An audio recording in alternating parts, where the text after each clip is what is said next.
మాజీ CM YS Jagan అవగాహన బాధ్యత లేకుండా మాట్లాడుతున్నారని, రైతుల కోసం మీరు చేసింది ఏంటో చర్చకు సిద్ధమా అని మంత్రి నాదెండ్ల మనోహర్ ప్రశ్నించారు. కానూరు సివిల్ సప్లై భవన్లో ఏర్పాటు చేసిన మీడియా సమావేశంలో ఆంధ్రప్రదేశ్ రాష్ట్ర వినియోగదారుల వ్యవహారాలు, ఆహార మరియు పౌర సరఫరాల శాఖ మంత్రి నాదెండ్ల మనోహర్ మాట్లాడుతూ మాజీ సీఎం జగన్ అబద్ధాల ప్రచారం చేస్తున్నారన్నారు. ఆయన మాట్లాడిన మాటలకు ఇది వివరణ గాని ఎదురుదాడి కాదన్నారు. ప్రజలు అధికారం ఇచ్చేది 5 ఏళ్లకు అని జగన్ మర్చిపోయారని ప్రశ్నించారు. గత ప్రభుత్వం 5 ఏళ్ల కాలంలో గుంతలు కూడా పూడ్చలేని జగన్ ఈ రోజు కూటమి పాలన గురించి మాట్లాడడం విడ్డూరంగా ఉందన్నారు. మద్యపాన నిషేధం, అమ్మఒడి అని మీరిచ్చిన హామీ ఎప్పుడు ప్రారంభించారు, ఎందుకు అమలు చేయలేదని ప్రశ్నించారు. ప్రో డెవలప్మెంట్, ప్రో వెల్ఫేర్ చేయాలని ప్రజలు కూటమి ప్రభుత్వాన్ని గెలిపించారు. అభివృద్ధి చేస్తారని ప్రజలు మాకు అధికారం ఇచ్చారు. మీకంటే ఎక్కువ బటన్ నొక్కుతారని కాదు అన్నారు. ప్రజలకు జగన్ పాలన నచ్చకే 11 సీట్లకు పరిమితం అయ్యారు. 5 ఏళ్ల పాలనలో అరాచకాలు చూసే ప్రజలు మాకు భారీ మెజార్టీ ఇచ్చారు. పవిత్రమైన పంటను రోడ్డుపై వేసి ట్రాక్టర్లతో తొక్కిస్తారా? రాష్ట్ర ప్రజలు ఆలోచించాలి. అమరావతి, పోలవరం విషయంలో ఇరిగేషన్ ప్రాజెక్టులపై కూటమి ప్రభుత్వం ఎంత చేస్తుందో చూడాలి అన్నారు. రాష్ట్రంలో లా అండ్ ఆర్డర్ కాపాడడం ఆ ప్రభుత్వ బాధ్యత అన్నారు.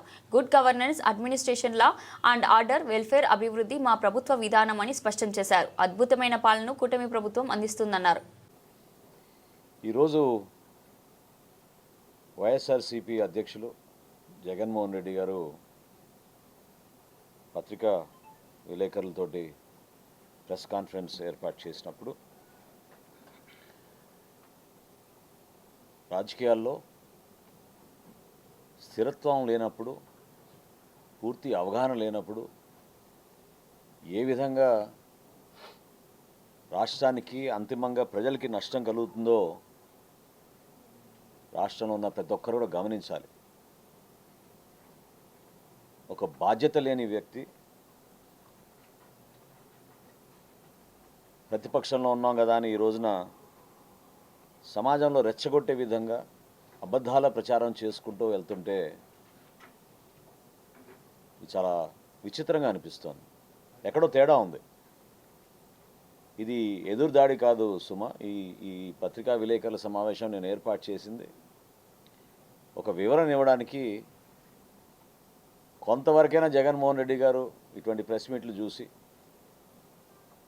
తన జ్ఞానాన్ని పెంచుకుంటారని, అర్థం చేసుకుంటారని ఒక ప్రయత్నం. అంటే వాళ్ళలాగా యాంటీ సోషల్గానో వైలెంట్గానో రియాక్ట్ అయితేనే కోరుకునే వాళ్ళం కాదు. సమాజంలో ఖచ్చితంగా లా అండ్ ఆర్డర్ ప్రివేల్ అవ్వాలి, ప్రజలకి మేలు జరగాలి, మంచి పరిపాలన అందించాలి. దానికోసమే ప్రజలు ఆ తీర్పు ఇచ్చారు. తీర్పు ఇవ్వడమే కాదు, పీపుల్స్ మ్యాండేట్ ఎప్పుడు కూడా 5 సంవత్సరాల కోసం ఇస్తారు. ఆయన మర్చిపోయాడేమో 2024 నుంచి 2029 వరకు మా కూటమి ప్రభుత్వం పరిపాలన అందిస్తుంది. ప్రజలు ఎంత అద్భుతమైన తీర్పు ఇచ్చారంటే ప్రజాస్వామ్యాన్ని పునరుద్ధరించారు, గర్వంగా నిలబెట్టారు, స్వేచ్ఛ ఇచ్చారు. ఈరోజు మాట్లాడడానికి, అంశాలపైన స్పందించడానికి, ప్రభుత్వాన్ని ఖచ్చితంగా ప్రశ్నించే అవకాశం కూడా కల్పించారు. అరే అసలు విచిత్రంగా ఉంది.